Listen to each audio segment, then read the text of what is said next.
Okay.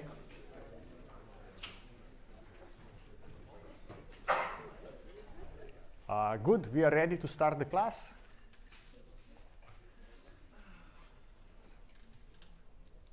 Okay, wow, the best. Great, that's just like my face. Okay, good, so welcome to the class. What we will do today is we will talk about community structure in networks and detection of communities in networks. So here is how this relates to what we have talked on Tuesday. On Tuesday, we talked about this idea of identifying structural roles of nodes. We talked about how networks are composed of little subgraphs, and then we talked about how you can represent the role of a node through this graphlet representation, and how you can now cluster the nodes. And nodes that kind of have a similar structural role in the network will be clustered together, even though they might be in very different parts of the network. Now, for today, what we will talk about is this notion of community structure in networks, where community structure in networks, you can think of it essentially as identifying sets of nodes that are densely connected with each other. So it's really identifying clusters, partitions, groups, communities inside networks. And conceptually, the way we think of this is, here is how we would like to think of networks for today's lecture, right? What do I mean by this? We would imagine that, let's say if this is a social network, that there is a set of social communities that are more connected with each other than they are connected to the rest of the network. And our goal will be to automatically identify these types of tightly knit communities. This is a nice conceptual picture to have in mind. But what I would like to show you first is some motivation from social science that gives you kind of proofs why you can think of networks as having this kind of cluster-based organization that we will then learn about methods to extract this organization out of the network. Okay? Here is a question that is, I think, the lesson from here will be important for life. You will see why. Okay? So the question the way this story starts is to say, how does information flow through networks? And what kind of distinct roles do nodes play in the flow of information through these networks? And in particular, we will be asking about the role of different types of links or edges we have in our networks that allow for flow of information. And there was today a very famous sociologist, professor here in sociology department at Stanford, Mark Granovetter, who was doing his PhD thesis in the 60s. And he was interested about how do people find information about new job openings. So he went around and was asking people, how did you find about your job that you are holding right now? And then the question was, how did people find out information about the job, and what role did the social network play in this? Right? And what he found out when he did his interviews is that the way people find about jobs is through acquaintances rather than close friends. Right? You would imagine that if I have these close friends, they're really there for me. I meet them every day, every week. They really try to help me find my job. But when he did the interview, what he found out is that when people find a new job, they find it through some acquaintance that they very rarely meet, and so on. So this is very surprising, right? You'd expect your close friends will help you, but if you ask, okay, how did you find about your job? People said through a casual acquaintance. So the question is why? Right? Why wouldn't your friends help you, or why interacting with your helps doesn't help you learn information about the new job? And he came up with this explanation. Yes? Sorry, so did he consider the number of acquaintances? Like you have more acquaintances than you have close friends, right? You can imagine that there is about the number, but even if you control about the number, there is something more fundamental about just the number. Okay, and here is his explanation, right? He said that there are two perspectives on a link in the network. There is a structural perspective, in a sense, what parts of the network does this link connect? And then there is the interpersonal perspective, where he says, is a link to some person, is it strong, which means it's a real close friendship, or is it a weak link, which is the kind of casual acquaintance type link? And he came up with this explanation to say, okay, how does this structural and interpersonal relationships type of a view of a link, how do they relate to each other? And he was basically saying the following. Another thing we have to resolve is this notion of triadic closure in networks, right? If I have a person A, I have a person B, and a person C, you can ask, is this type of edge, how likely is this edge to happen? How likely is that edge to happen? And as we talked about clustering coefficient and so on, the edge AB is much more likely to happen than edge AC, because AC kind of goes 3 steps away in the network, and A and B have, let's say, 2 friends in common, so this edge is likely to happen, as I will show you next. So Granovetter's theory is named the strength of weak ties, right? That kind of the value of these weak ties that you get.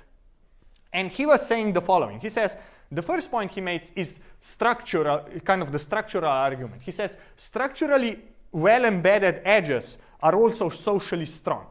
Right? So and he says the long-range edges that span different parts of the networks are socially weak. Okay?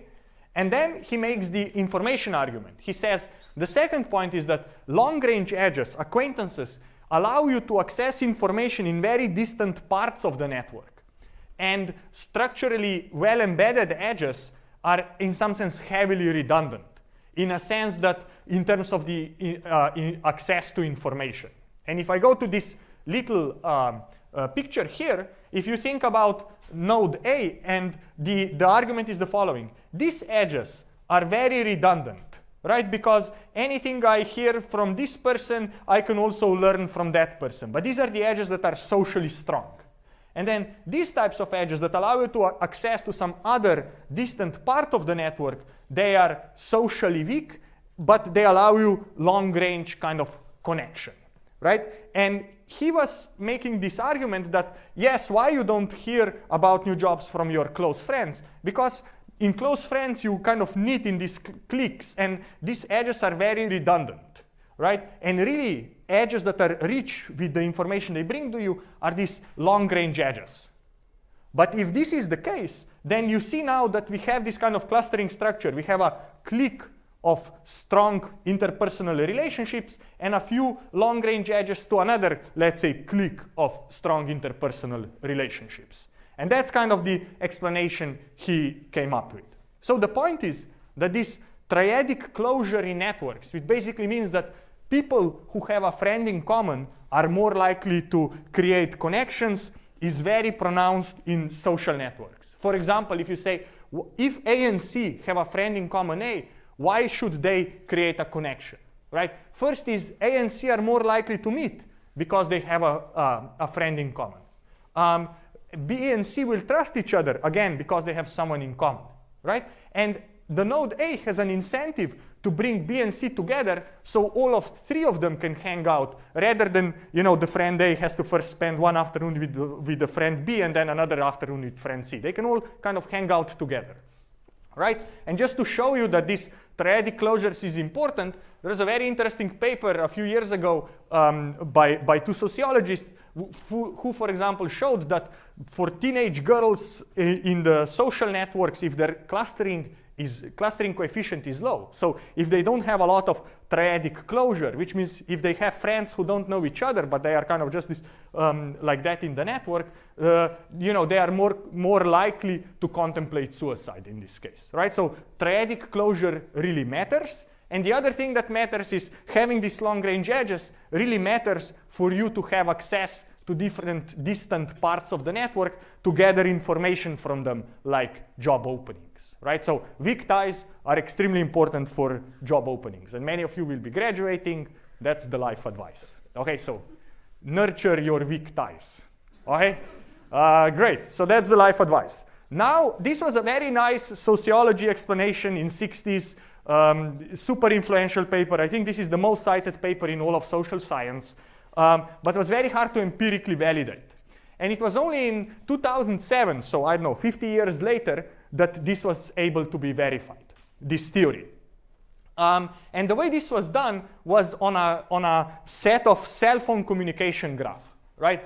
From a, let's say, anonymous European country where they had about 20% of country's population and the cell phone calls between them. And they said, let's say that the weight of the edge, the strength of the friendship, equals the number of phone calls we have between us in a, I don't know, in a week or in a month, right? So the more we call each other, the closer friends we are.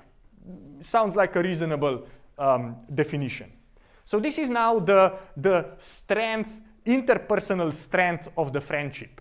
Now they also want to define the kind of structural strength of the friendship. And they came up with this notion of edge overlap. And the way this edge overlap matrix works is here, but it's essentially for a pair of nodes, Vi and Vj, it measures out of the friends they have, how many of friends are mutual. Okay? So it's essentially number of neighbors of the one node, union intersection number of neighbors of another node, minus the two nodes themselves, divided by the union of their neighbors, again, minus the two nodes themselves, right? So the idea is that here, if the network, if the nodes I and j are connected this way, then the edge overlap is 0. If I and j are connected this way, then the edge overlap is 1/3, because they have 2 friends in common out of 6 total friends. You know, here it would be 4 friends in common out of 6, so it's 2/3. And here, for these 2 nodes, right, all the friends they have, they are common friends, so this is overlap of 1, right? So the way to think of this is a structurally very strong or very embedded edge, because it has all these redundant friendships, and that's a very structurally very weak edge. It's almost like a bridge edge, because it connects to different parts of the network that have nothing in common, right? And what Granovetter would predict, what his theory would predict is the following.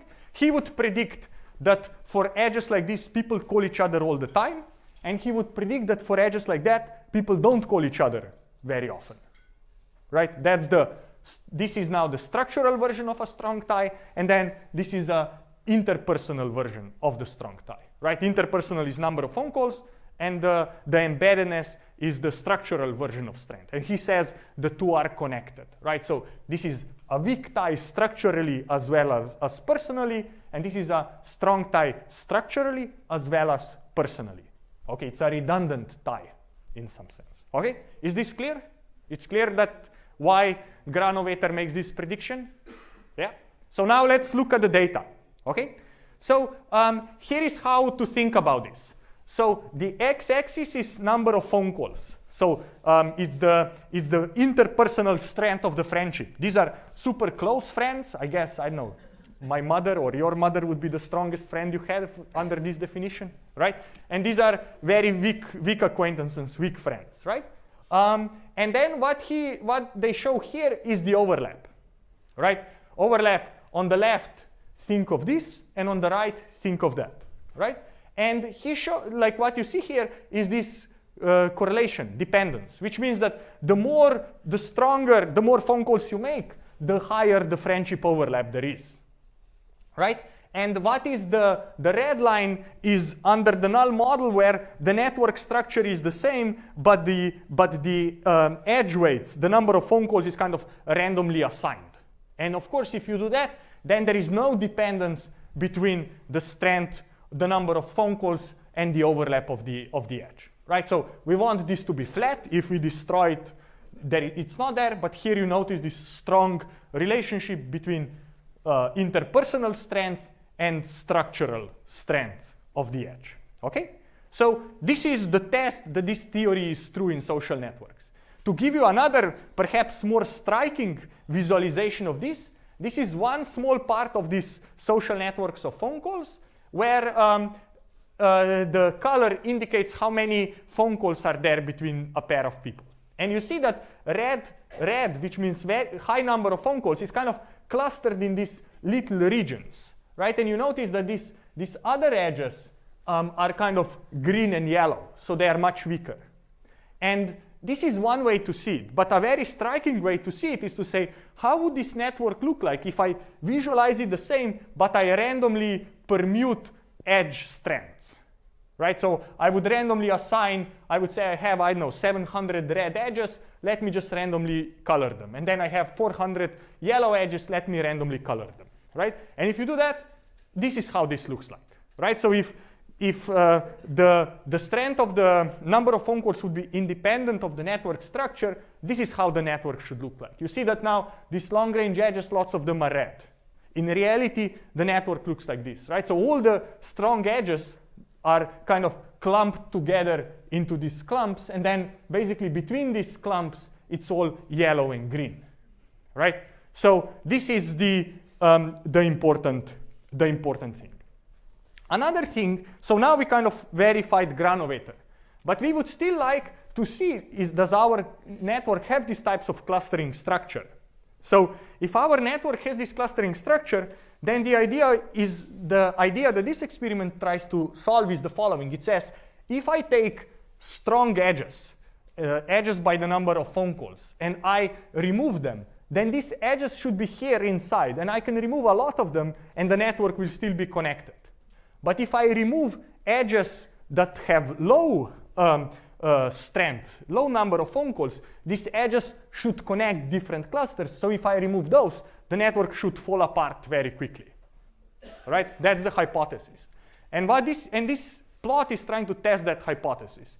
We start with the full network that is connected. So the y-axis is size of the largest connected component. We are removing edges one by one, and we are looking at how the connected component gets destroyed, right? And what is the point here is that red is removing edges from high number of phone calls to low number of phone calls, from low number to high number, and the black one is from high number to low number.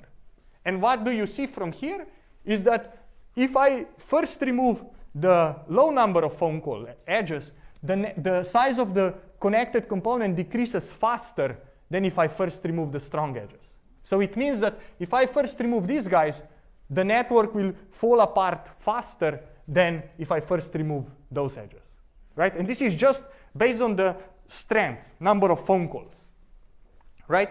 If I can do the same thing with the overlap, if I do this based on overlap, the difference is even bigger, right? If I remove low overlap edges first, the network will decompose into small clusters much faster than if I remove high overlap edges first, right? It's clear if I remove a high overlap edge, the network will still be connected, right?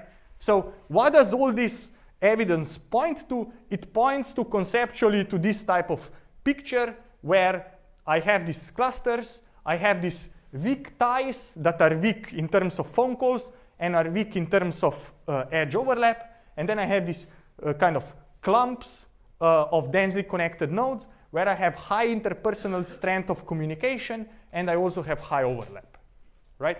So this is what I wanted to tell you from kind of motivation for why do we believe networks have clusters, and some empirical studies that have validated this on the social networks, but the same happens also in other types of networks, like in biological networks, where you can think of this as like if you think of biological networks as some kind of machine, then these are almost like functional modules or subparts of the machine that are in charge of a given task, and you see similar types of structures. So this was the introduction to today's lecture in 20 minutes. So now let's actually talk about what we'll really talk about today. So we'll talk about community structures and how do we discover them, right? So what this theory that I showed you so far, or this evidence from social science, tells us that a good conceptual picture of networks is like that. And then what we'd like to do is we'd like to be given a network and we'd like to identify these communities, right? And when I say communities, you can think of them as clusters, groups, modules. I'll be using these terms interchangeably. And for all of them, essentially, our main intuition will be that I want to identify a set of nodes that has a lot of internal connectivity, a lot of edges inside the set, and a few edges pointing outside the set, right? And this is what we'll try to formulate now mathematically. The question now is, how do I automatically detect communities or these clusters? What I try to show with this visualization, that you can have quite interesting structures, right? If you look at this, is essentially 3 groups where each group internally is decomposed of a couple of different groups, right? So you can have this kind of hierarchical structures and so on.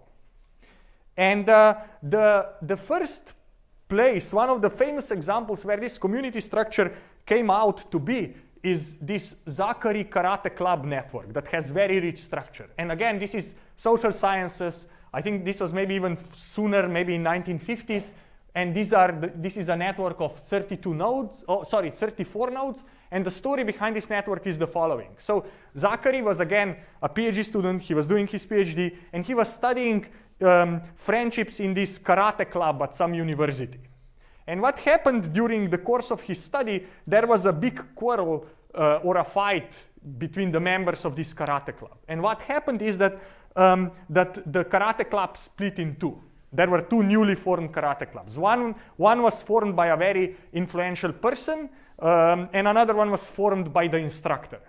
And it turns out in this visualization that I think 34 is the instructor, and number 1 is the guy who decided to split.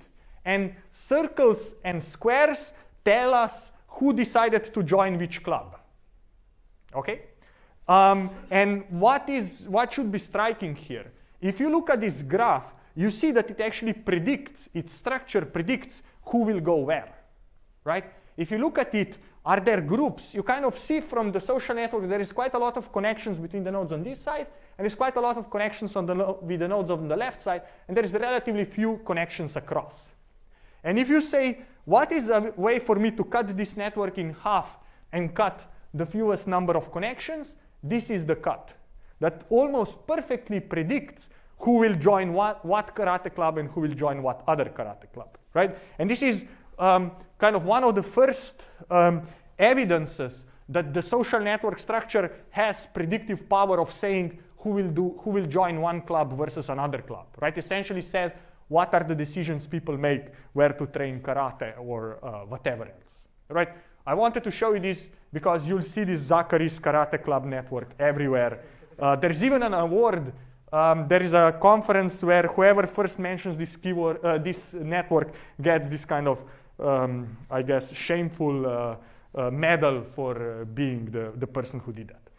But there are many others more interesting networks. Another place where these kinds of communities arise is, for example, if you look into sponsored search or web advertising. The way web advertising works is that you have advertisers who bid on keywords or queries, right? Whenever a particular keyword is entered, this particular set of advertisers want their ad to be shown. And you can think of this as a bipartite graph, and you can think of identifying tightly connected clusters in this graph, which would mean find me groups of advertisers that are interested to bid on the same queries, right? And if you do that, you start identifying essentially groups of advertisers that are interested in the same area. This, I think, was work coming from either out of Google or coming out of Yahoo, okay? So that's another way how you can think. Another thing we learn from this is if I plot these types of adjacency matrix, then a cluster that I had here represents to a kind of a clump of densely connected nodes, right? It's kind of a set of dots that have this kind of block diagonal structure, and that's what we are trying to identify. And then the last thing I'll show you, this is a very striking example. So this is a network where every team is an NCAA team. So NCAA, the way I understand, is this league of American university football teams who are playing against each other. So every dot here is a football team, and an edge means that the 2 teams come and play each other. And I can ask you through this visualization, do you see any clustering structure, right? And it's debatable whether it is there. But if you go and apply the methods we'll talk about, you identify the clusters. Here they are, and what is interesting is that these clusters exactly corresponds to the divisions or conferences inside this NCAA competition. And what's maybe even more interesting is that you have these blue dots that don't seem to belong to anything, and then you say who they are, and there is, a conference called independents, right? So these are essentially teams that are not part of any conference and they are not part of any cluster. But you see that we basically perfectly identify the clusters. The only mistake, right, is here and then this one, right? So we basically make a few mistakes, but the rest is perfect. And if I show you this network, you could have never done it yourself, right? It just seems some random pattern, but it's not. It has this kind of very well-defined clustering structure, okay? So this is what we are trying to do. So on the input, we get this. On the output, we'd like to identify these clusters. So now let's start defining how do we do that. So what we want to do is identify this set of tightly connected nodes, and we will define this notion of modularity, this metric Q, that will be a measure of how well is a network partitioned into communities. And first, I should define what a partition is. Partition is just you take nodes of the network and you split them into groups such that every node is a member of exactly one group. That's called a partition in mathematics, okay? So we want to assign every node to exactly one group such that we try to then measure how well did we discover the clusters. And the idea is that we wanna do this such that we say that modularity Q will measure the following difference. It will say, how many edges do I have within the group I discovered, minus how many edges would I expect between the members of the group, okay? And if this difference is big, then I have found a strong group, because it has a lot of edges inside, and it has actually many more edges inside than what I would have expected, okay? So it's an unexpected cluster in this respect, right? And of course, what's the common theme from the previous lectures? Whenever I say expected number of edges, I need a model. I need to say, what would I expect? If there would be no clustering structure, how many edges would I expect between this clump of nodes? And if I see many more than what I would expect, then I'm like, wow, I found some interesting deviation from randomness. I'm excited. Dear user, here it is, okay? So now let's define the null model. And this null model we'll define today is it's a version of the configuration model that I talked about last time when we talked about motifs. And the idea here is that we can actually do this analytically, right? So imagine we are given a real network G that has n nodes and m edges. And we would like to construct a rewired version G prime, right? That has the same degree distribution, but connections are there uniformly at random. And you should remember, on Tuesday I was showing you this thing where I said, every node has a number of spokes, that is its degree, and I want to randomly connect these spokes. That was my answer on Tuesday. Today we will extend this answer and say, let's consider this random graph with a fixed degree distribution. Let's consider it as a multigraph. If you remember the first lecture, multigraph is a graph where I allow multiple edges between a pair of nodes. So then the question is, under this model, under the multigraph, how many edges do I expect to see between a pair of nodes, right? And it turns out that the expected number of edges between nodes I and j, where I has degree k sub I and j has degree k sub j, is k sub I times k sub j divided by 2m. And the way, right, and if I put this together, it's basically the product of the degrees divided by 2m. So let me first explain how do you derive this equation, right? The way you can say is the following. This guy has k sub I spokes pointing out. What is the total number of spokes available for me to connect to? It's 2 times number of edges, right? The important thing is the sum of the node degrees is twice the number of edges. Because if I sum up the degrees, then every edge gets counted twice, right? There's kind of the one endpoint and there is the other endpoint. So the sum of node degrees is twice the number of edges, right? So that's why I have this thing here. So out of all the available endpoints, my target node has k sub j of them. And I get, node I get k sub I attempts to hit any of these things. So in expectation, I will hit k sub I times k sub j divided by 2m, right? That's the expected number of edges if edges go randomly between a pair of nodes with this type of these types of degrees.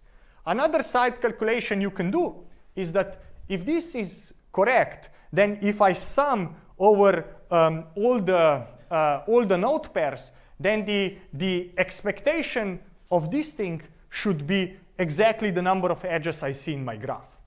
And this is what I try to do here, right? I say, let's go over all pairs of nodes I and j, and for every pair, you know, I has some degree, j has some degree, divided by 2m. The formula there, and I have 1/2 because again this will be every node will be counted twice, so this together should be the total number of edges in the network. And if I work out the sum, what can I do? I take this 2m out. I can take the sum over j and take the sum over I on this side. So this is what I did here. I took 2m out and I kind of pushed the summation over j inside. So this is now a summation of node degrees of all the nodes. And then I multiplied that with the degree of the node I, and I sum over all the nodes I. Now I know what this is. Here it is, right? So this is 2m. So I'm here. So this part is 2m. And then if it's a constant, I can take it out. And then this part is also 2m. So what I get is 2m times 2m divided by 4m. 4m comes that I have a 2m here and another 1/2. So I have 4m divided by 4m squared. Sorry, I have 4m squared divided by 4m. I can cross things out, and what survives is m. So this shows that this kind of further verifies that this formula is correct. Okay, good. So now I told you how to compute the expected number of edges. So now let's go back to the modularity formula, right? We need to say how many edges are within the group S, how many edges do we expect to be between the nodes of the group S. So here is the formula, right? The modularity of the graph G and some community partitioning S is the following. This is the normalizing factor. Then I sum over all the groups, all the communities. For every community, I ask how many, these are the pairs of nodes that belong to the same community. This will count how many edges are there between those nodes, and this is the expected number of edges, right? And this is now called modularity, right? So this is the normalizing constant, so that modularity will have a range between -1 and 1. Aij is 1 if I points to j, and it's 0 otherwise. And this is the expected number of edges, right? So what I did right now, rather than first computing the number of edges minus computing the number of edges, for every edge I'm saying, is an edge there, and how many edges I would expect. And then I sum this up, and that is my modularity.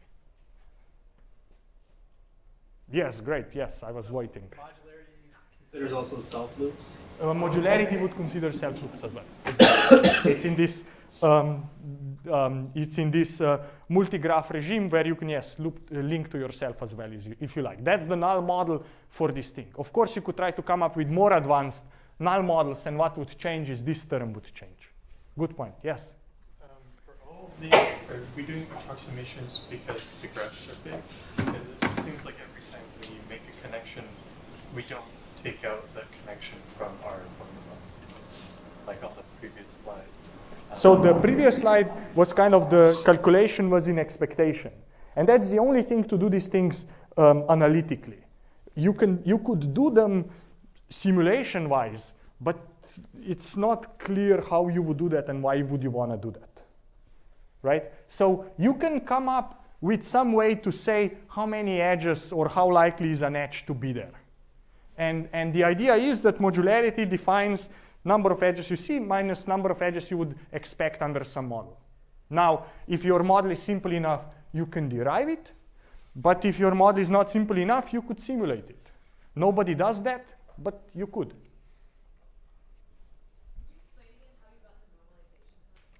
Aha, how I got this thing? Yeah. How to think of this? As you go sum up here, this will sum up to 2 times m, right? The total number of edges, right? So if and then this will be whatever it will be. But in the worst case, this summation will go up to 2m, right? So this means that if I divide by 2m here, I'll be between +1 and -1. Good question. Yes, go ahead. So how do you think about values of Q? Is it that if it's more negative, it's a good partition, or? Oh, great question. Yeah. Super question. Yes, we didn't answer that. So this is between 0 and 1, right? So how do you think of that? Right? Here is how to think of it, right? Modularity will take values between -1 and 1. If the number is positive, then it means I see many more edges between the members of the group than what I would expect under this null model. And what people usually say is if your modularity is between 0.3 and 0.7, then you have significant community structure. Of course, if it's 0.95, it's even better. But in practice, these are kind of the ranges of the value that people have seen. Now, of course, what your question also is what happens on the negative side? What if it's negative? What if it's negative? It basically means you identified anti-communities, right? You identified sets of people that don't link with each other even though they should. So in some sense, you could imagine that you found enemies or clusters of enemies that have high degree under your model. There should be links between them, but there are not. So you could even, for a certain application, want to minimize modularity. What we want to maximize it to find the groups, but you could try to flip it if that would make sense for your application. So that was a good point. Thank you. Yes? In graphs with anti-community structure, does that mean there have to be communities, or is that not required? So the question is, in graphs with anti-community structure, would there have to be communities? That's a good question. I don't think so. I don't think so. So it's not that I don't think you can show. That's a good question. I actually don't know, but at least my intuition is that you cannot say if you found something with modularity of, I don't know, -0.5, that if you kind of flip everything, you can find something with modularity 0.5. So this is not just, one is not the dual of the other. They are different. That's my intuition. It's a great class project to do it and figure that out and so on. Okay, good. Let me continue. So now we know how this thing is defined. And here I'm just showing the same formula again. Another way how people would sometimes like to do it is rather than having a summation over all the groups and then over all the pairs of nodes in the group, they say, let's just sum up over the entire adjacency matrix where we will take the same term as I have up there, like here, but let's have this indicator function that essentially returns me value of 1 if nodes I and j belong to the same group, and returns me 0 if they don't belong to the same group. So this summation is the same as up there. Just here I'm kind of using this indicator function that tells me is a pair of nodes in the same group or not. Okay, and these C's are basically some variables that keep track of who's part of which community. Okay, so now what do we know so far is if somebody comes to me and says, hey, I have these great communities to sell you, you can say, haha, I won't buy them yet. I will compute modularity, and then I will know are you a crook or not, right? So nobody can now, sell you bad communities. You know how to evaluate that, right? But what you don't know yet, you don't know how to find them, right? So now what we want to do is figure out how to find them, okay? So how will we find them? We will try to find partitioning that maximizes this modularity. And here is a heuristic algorithm that works really well in practice, and it's very fast. And its runtime is of the order n log n, where n is the number of nodes in the network. So it's very fast. It's like quicksort. Quicksort has the same complexity, right? And the idea here is that this will support weighted graphs, and it will provide us with hierarchical decomposition of the graph into communities. So what do I mean by hierarchical? Here is what I mean. If you think of this network that I show you here and you want to identify communities, you could say, there are, these 4, but then at the one level up, there are these 2, and then, there is the entire network. And the way you represent hierarchy is using a dendrogram. Dendrogram is this type of tree hierarchy where at the bottom there are all the nodes, right? So these 3 nodes represent this community, these 3 represent that one.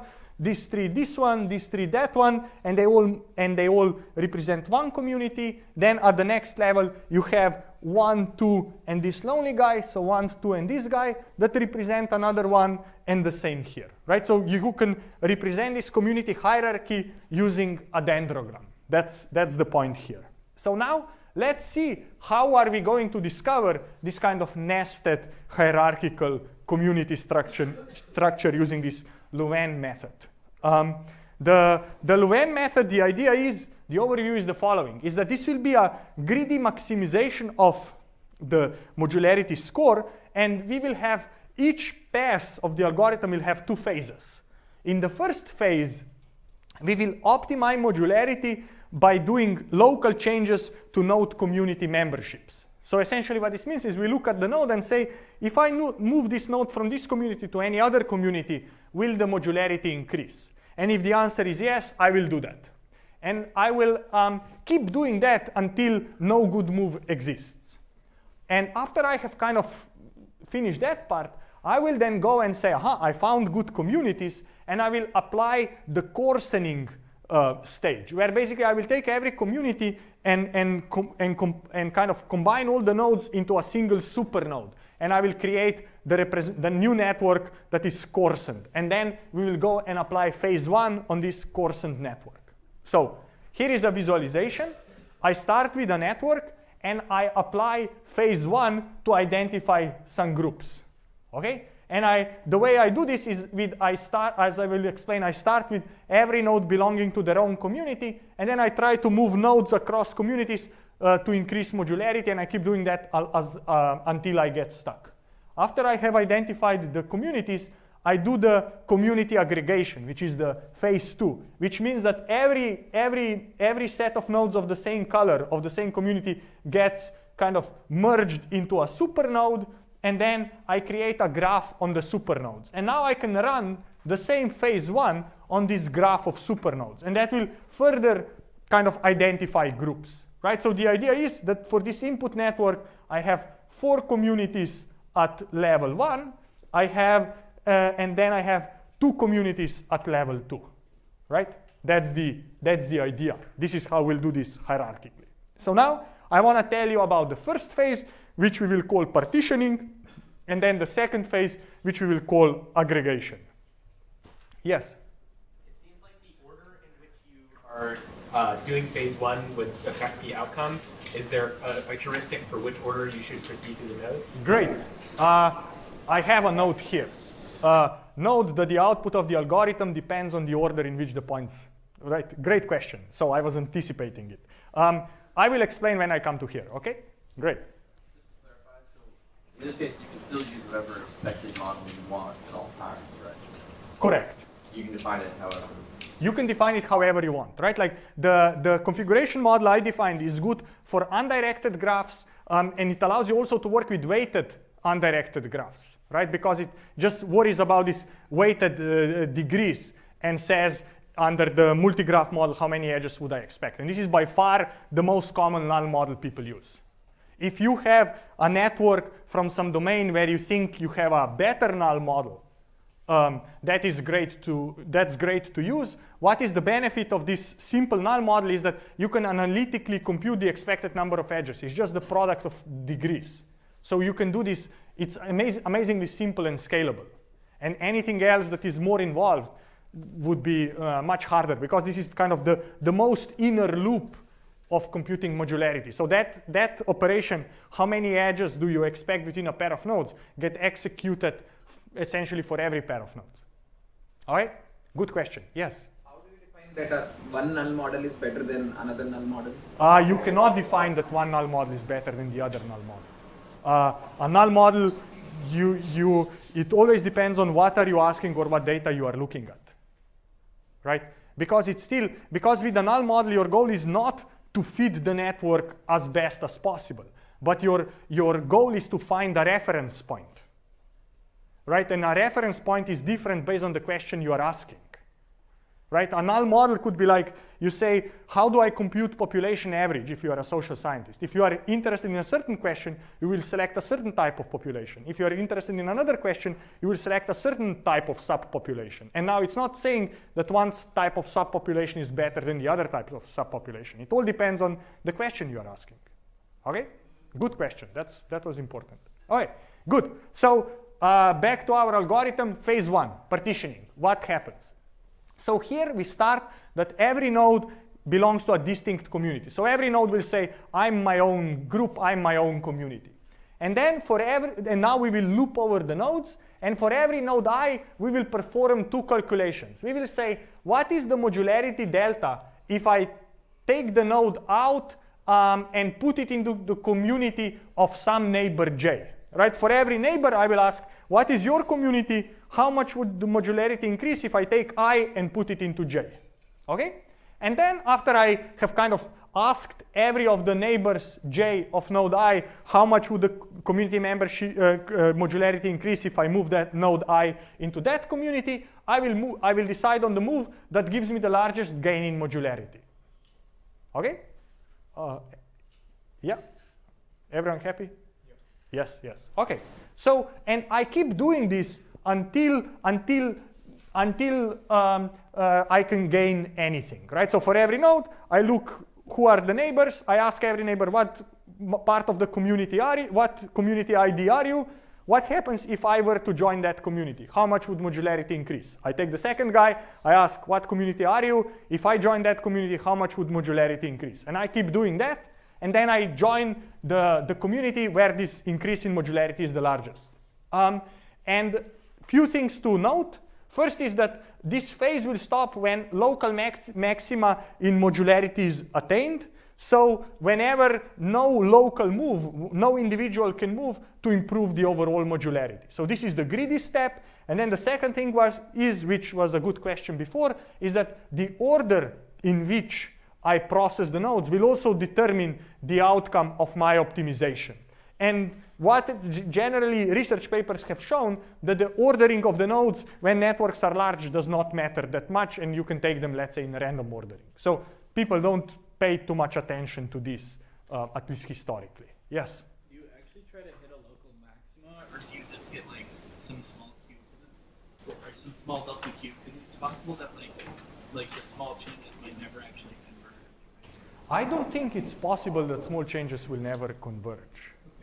I'm happy to talk offline, but I don't see why they should, right? Because if I'm only interested in a delta that's positive, then I will never take a step back. And the only way things wouldn't converge is that my deltas would get kind of smaller and smaller and smaller over time. But I'm working with a discrete system of finite size. So there will always be some minimum delta by which the modularity will increase. So I'll always get stuck. So I'll always converge. Okay?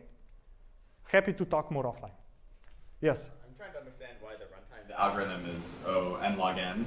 So at this phase, for each node, how much work are we performing asymptotically? We are performing something that is proportional to the degree of the node. Okay. Right? Like here, I'm saying for every node, let me do this. And I will loop over the nodes several times. Right? So the most expensive thing will be the maximum degree, right? And the most expensive will be the first phase. Everything, the graph will shrink, will be much easier. Okay. Good. So now the question is, how do you compute this delta Q, right? You could just evaluate the formula I gave you, but that would be very inefficient. So what people do is they were able to derive this formula that may look a bit scary, but the point is that it allows you to very quickly evaluate how much would modularity increase if I take node I and move it into the group or community C.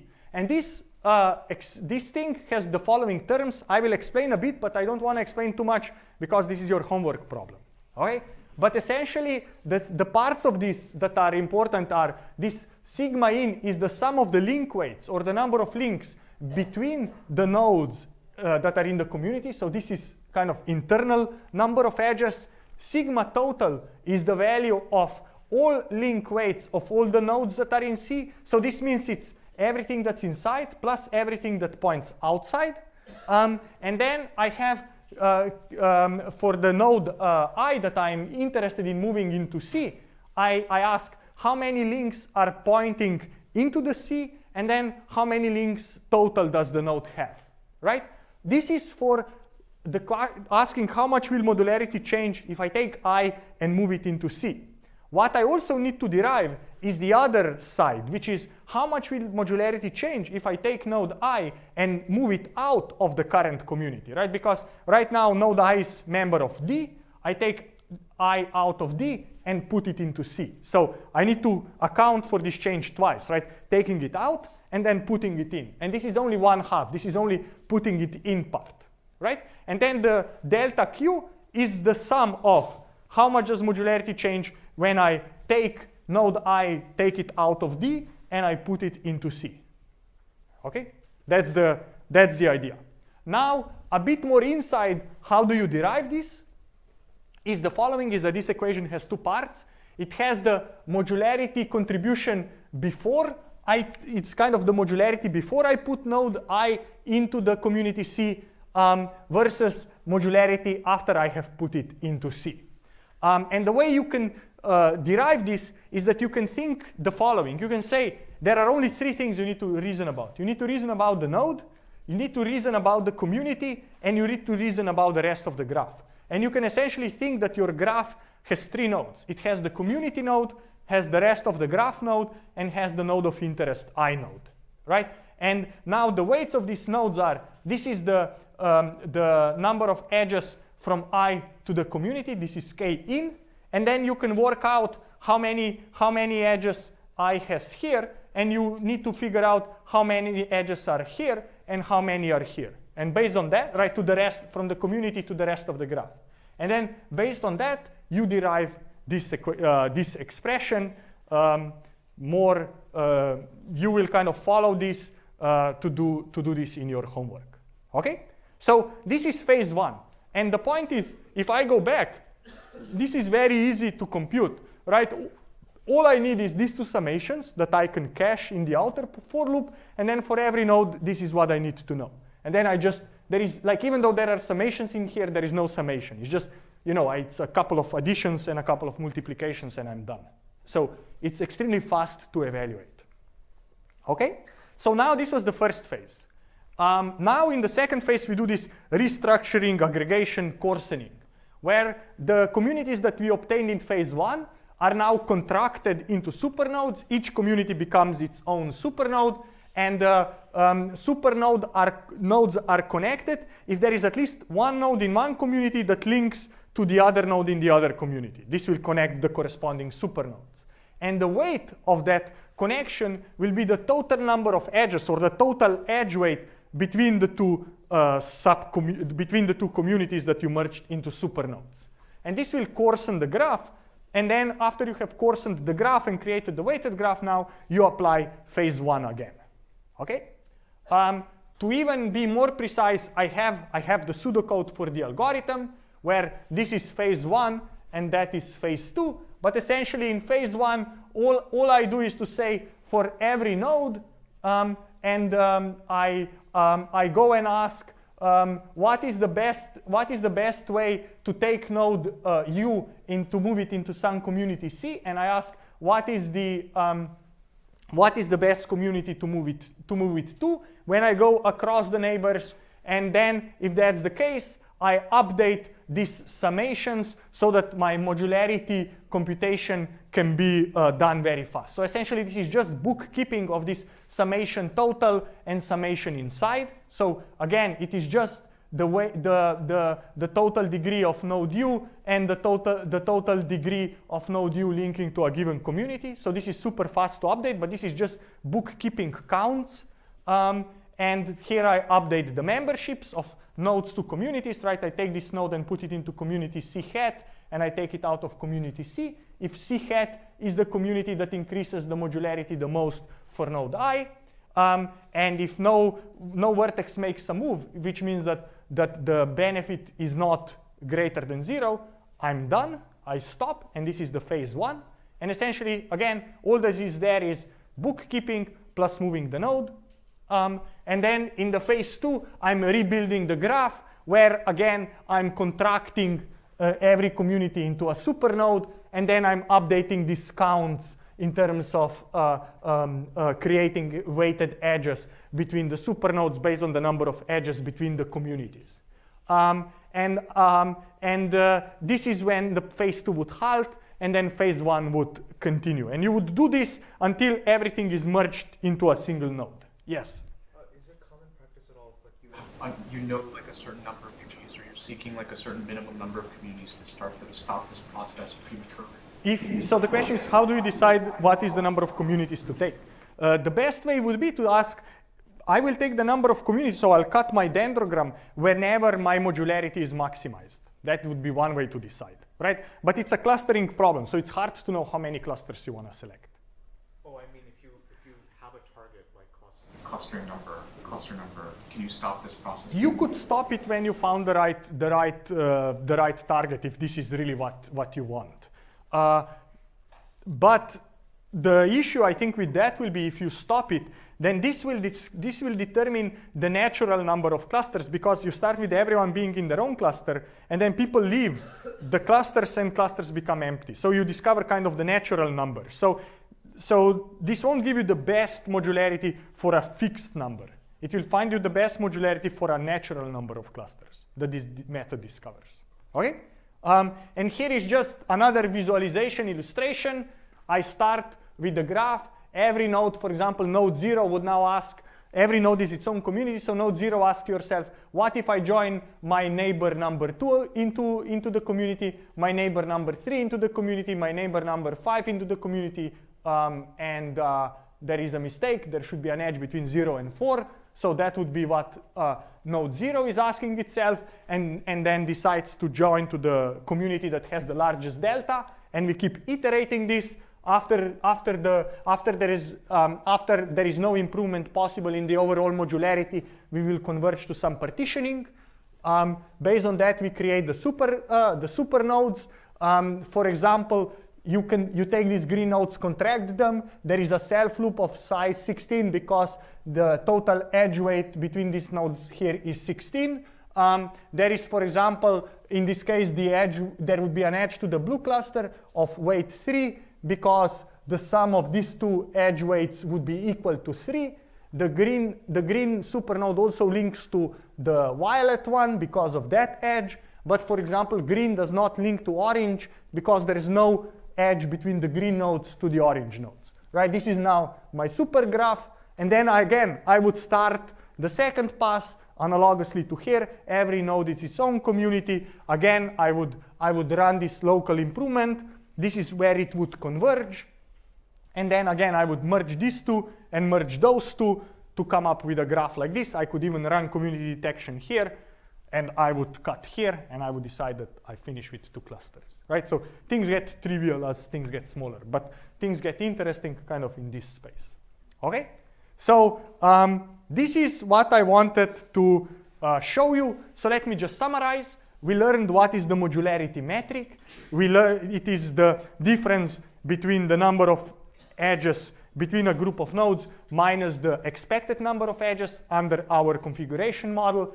And then we talked about modularity maximization method that is called LUN. That is this kind of greedy modularity optimization algorithm that does these local changes and then does coarsening to create this hierarchical community structure. So this is what I wanted to say about this topic. All right? Yes? Since LUN is a greedy strategy, do we know how well it does on the global maxima? Like how optimal it is? So the question is, this is a greedy thing. Do we have any notion how close it is to the maximal, to the optimal thing? Finding optimal community structure is MP hard, and I will talk next week on Tuesday about some methods where we get approximation guarantees. Here we have no approximation guarantee, but I would say in terms of what people run when they need to do something, this is by far, I would say, the most popular method people run because it's easy to use, scales, gives you the hierarchy, you can look at it and make a decision. Empirically, it works well. I think theoretically, there is no or very close to no analysis of it. Okay, yes? How is different from clustering? How is this different from clustering? This is clustering. It's clustering of a graph where your objective function is not, I don't know, minimizing some distances or whatever you do in k-means, but it's your objective is maximizing the modularity. So this is clustering of the nodes of the graph with a very particular objective function. Okay, good point, yes? So after each pass of the algorithm, you have a set of clusters. How do you decide when to stop those passes? Great. The question is, how do you decide? You don't need even Mac wants me to. Okay, you don't need to stop, right? You continue until you will be left with one community. So this thing will stop by itself. If you want to stop early, you can. But at the end, you will have 4, you will have 2. So you cut here, and then you stop. You are done. This is the end, right? There's nothing more to merge. You are left of yes. So at that point, you're left with 2 communities. Exactly. But then it depends. But then do I say that my graph has 2 communities? Do I say my graph has 4 communities? What you can do is compute what's the total modularity of this thing, what's the total modularity of this thing, and whichever is bigger, pick that one. So that's one option to do. Yes, let's do last one because I have some more to tell you. After the step 2, yeah? to decide the edge weights between the supernodes, is it the number of connections? It's the total weight of connections, right? So here you think of your graph to be weighted, right? So it's the total weight, right? So for example, when I merge these two, it should be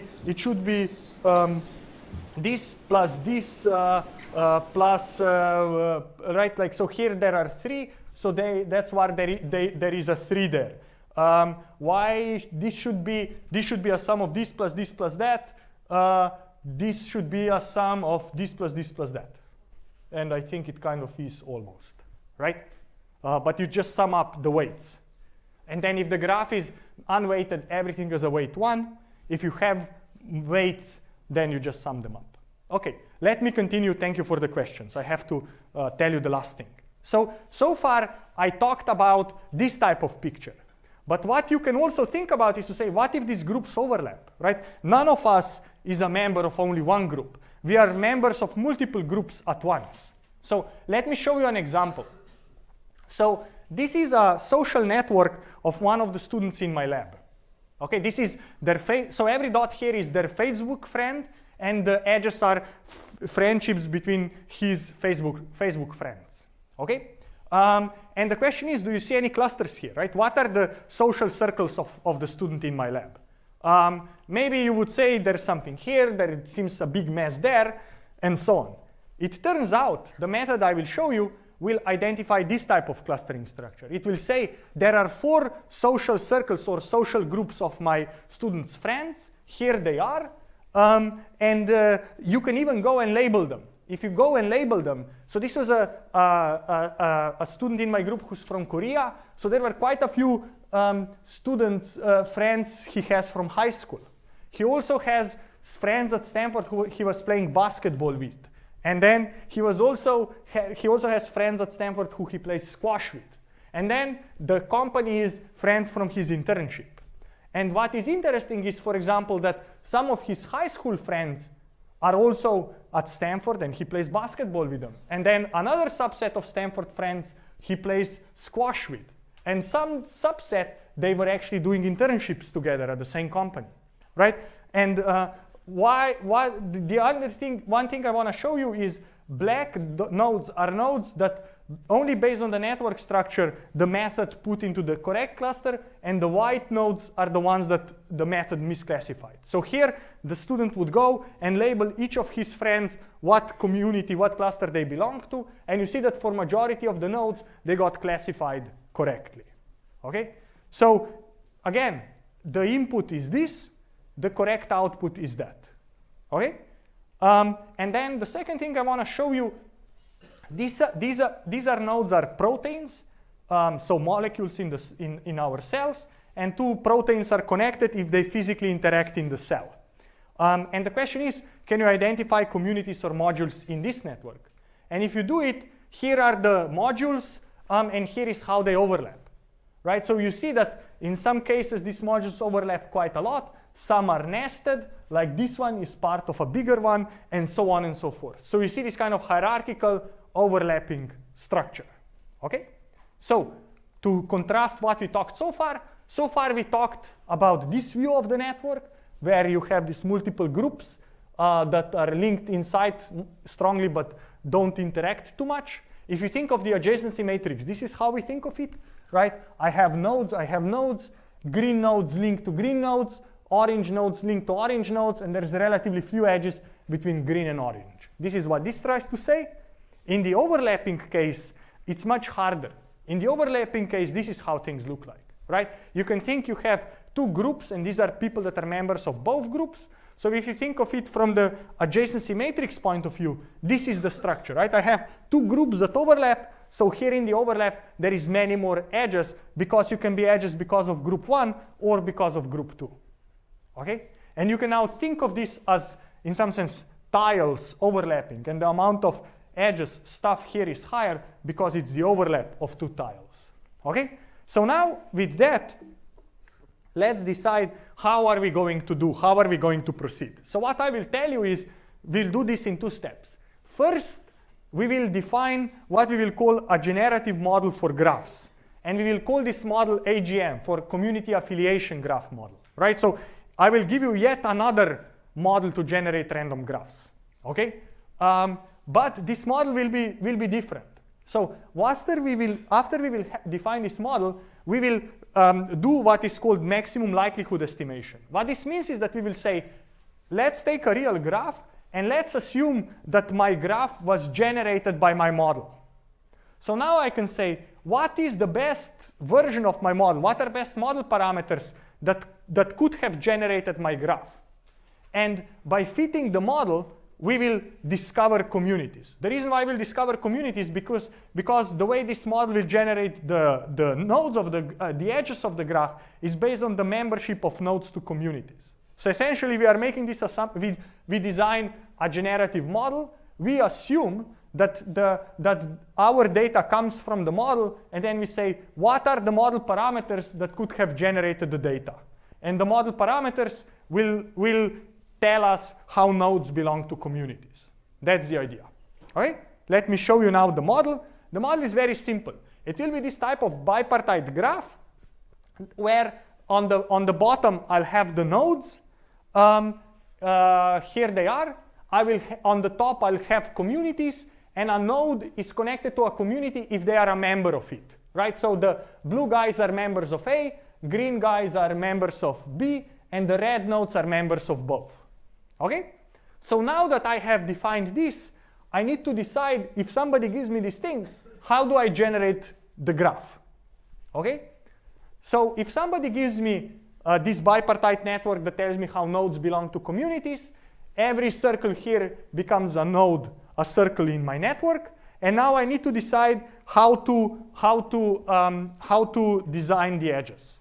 And we will have one more set of parameters, which means that every square node, every community will have one parameter, let's call it P sub C, and this will tell us how likely are nodes of that community to link to each other.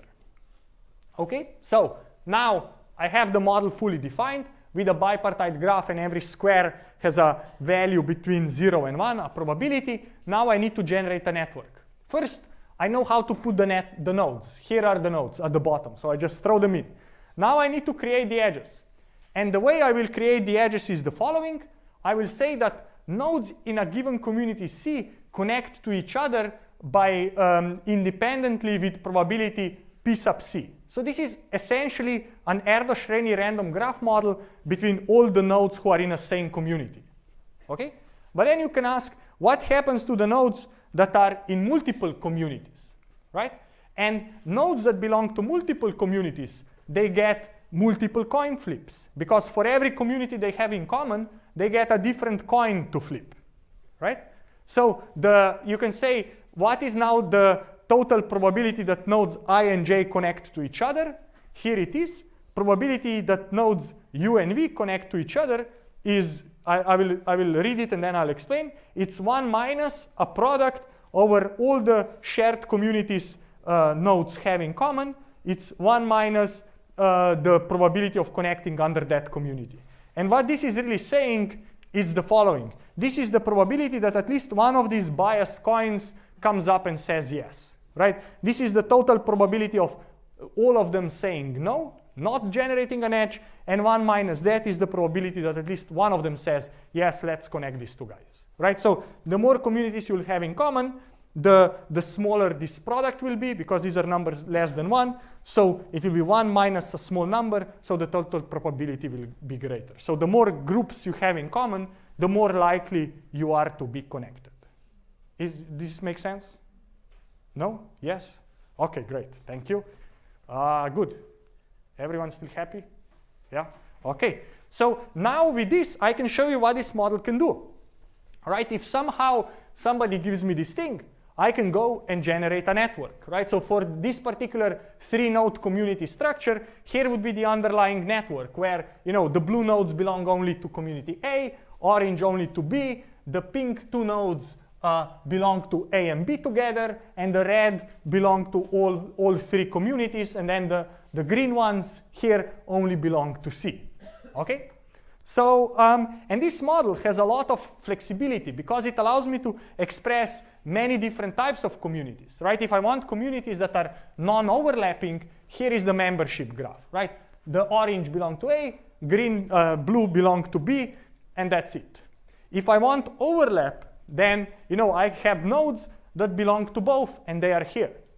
And if I want things to be hierarchically nested, then I can do the following. This is the mother community that everyone belongs to, and then some subset belongs to A, and some subset also belongs to C.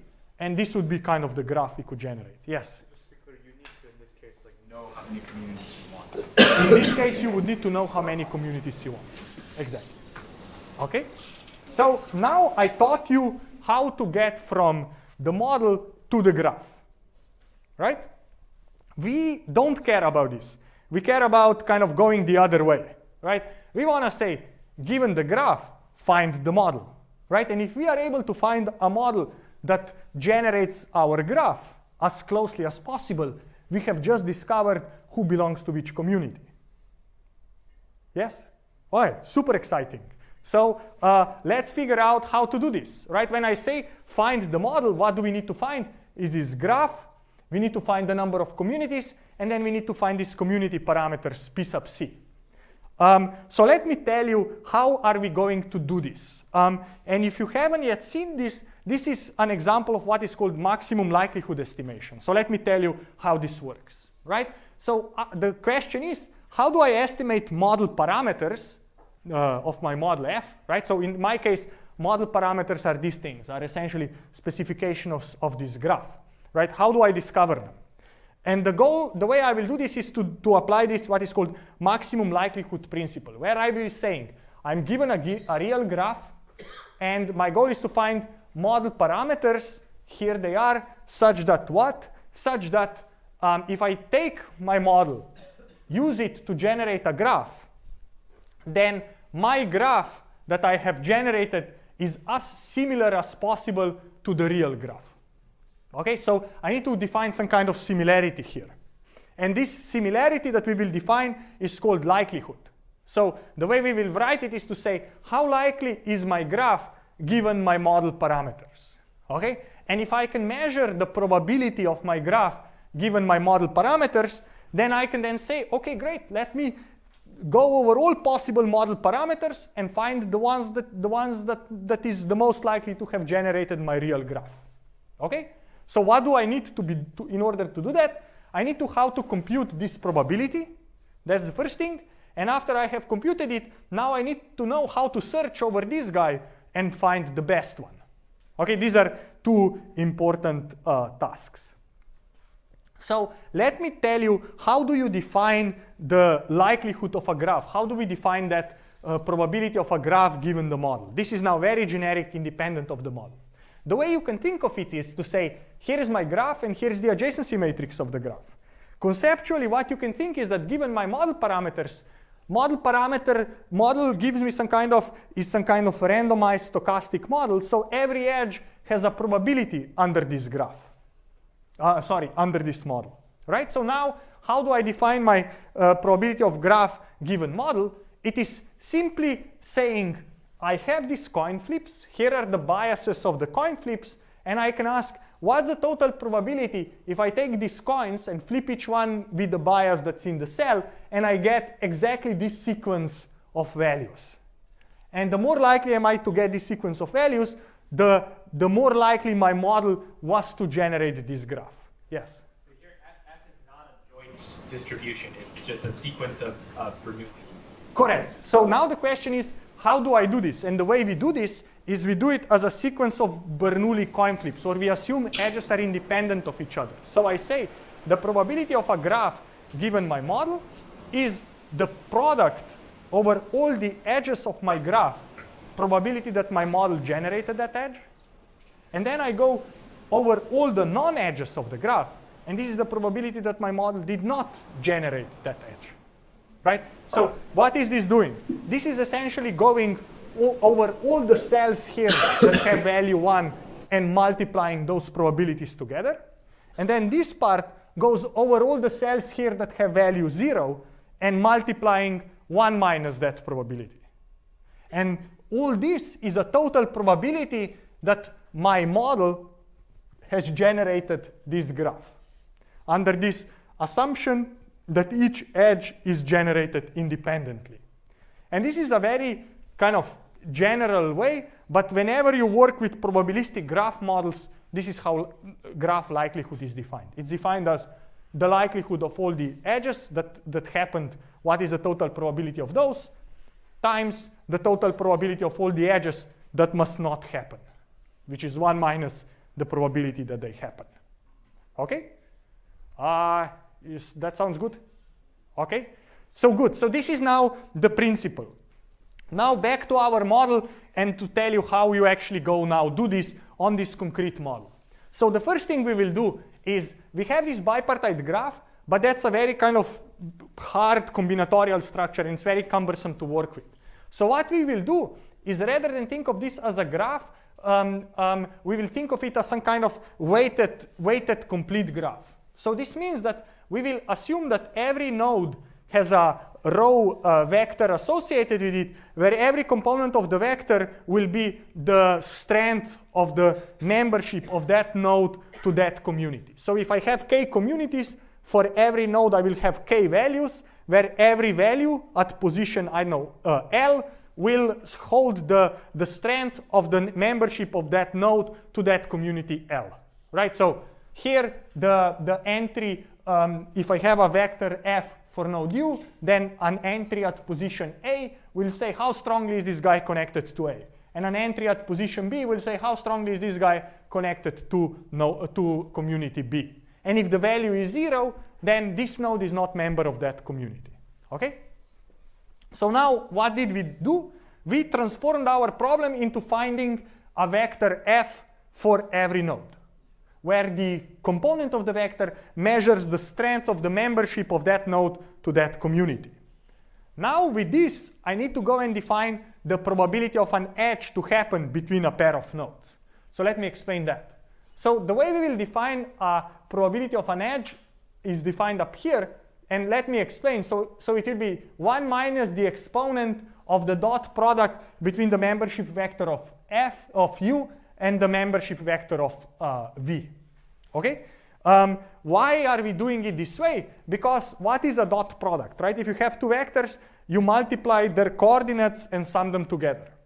So if one of the coordinates, one of the entries is 0, then the product will be 0. So this product here will be non-zero only over at the communities where I and j both belong to them. Right? And then, so the total strength of the link will be proportional to the product of their memberships, and then we are summing this over all the joint memberships. So the more they have in common, the higher the number will be. If I take the negative and exponentiate it, I will get something very small, so it will be 1 minus something very small. So essentially, the more groups you have in common and the more strongly you belong to them, the higher the probability of connection. And then what is now the likelihood of my network that I observe? This is written here. So this expression is essentially that expression with only one difference, is that we never work with products of small numbers because numerically that's unstable. So what you do, you take the logarithm. If you take the log here and here, then what you take is this product, you take it out, becomes a summation, and this is a summation of log probabilities. And this is called log likelihood. So here I'm showing you the log likelihood, right? So now I have a summation rather than the product over all the edges of my graph. Here is log of the probability of the edge, right? So this thing is exactly probability of the edge, and there's the log because I'm doing log likelihood. And then on this side, I have log of 1 minus, and because I have 1 minus the probability, this 1 will cancel, and then I have a log of the exp, which just means I'm left with whatever is inside, so that's why I have this here. Okay? So now I have the likelihood, and the goal is find f that maximizes this total likelihood of a given graph. Given that I'm out of time, I will stop here, but the next slide explains how to do this optimization. The way you do it is that you start with some random community assignments, and then you compute the best way to change the assignments that maximizes the likelihood. And this is called, you do this using gradient descent, and you are able to identify the memberships of nodes to communities, and because node can belong to multiple communities at once, you discover overlapping communities. So let me finish here. Thank you very much. One thing I didn't finish, sorry Michele, is I had these beautiful slides about what do you guys need to do for the project. So I'm really sorry. So let me do that quickly, okay? So that people who are on TV see it. So course projects are very important. There are different types of course projects, and students put a big effort into them, and we have a project poster session at the end of the quarter. We have examples on the website of what are good project proposals, what are good project milestones, and what are examples of good project write-ups. We require many times projects are a combination of some mathematical analysis plus some experimentation on the data.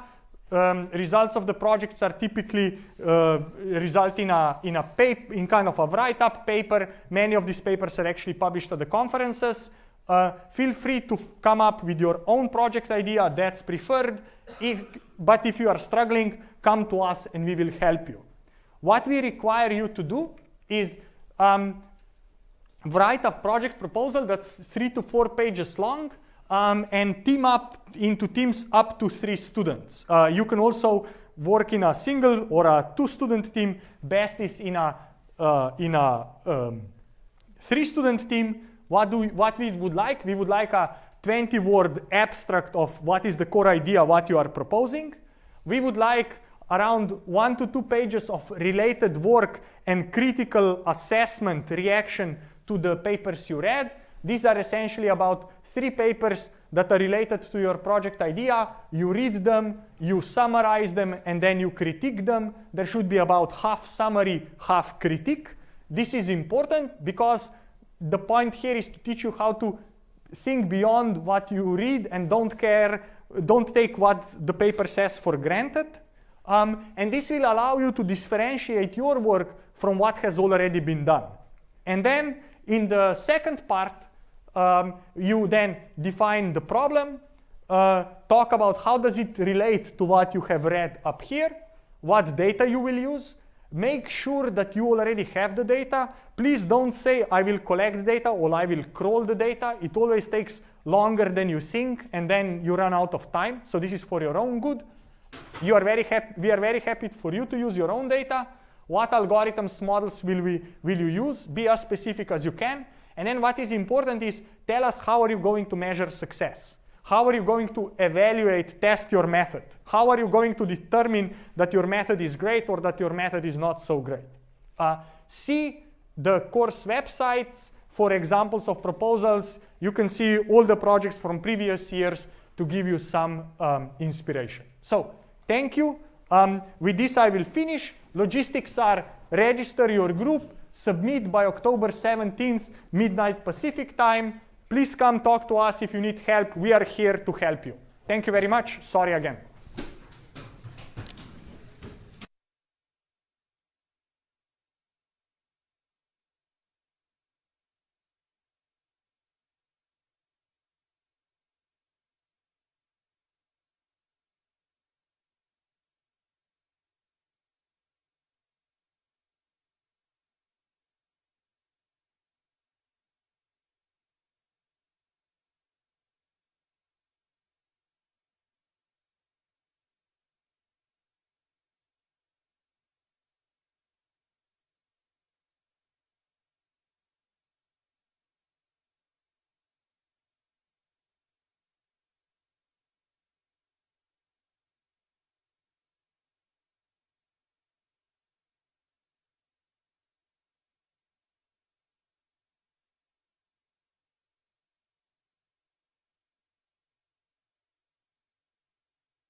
And see whether it's like already like a very established problem, and maybe or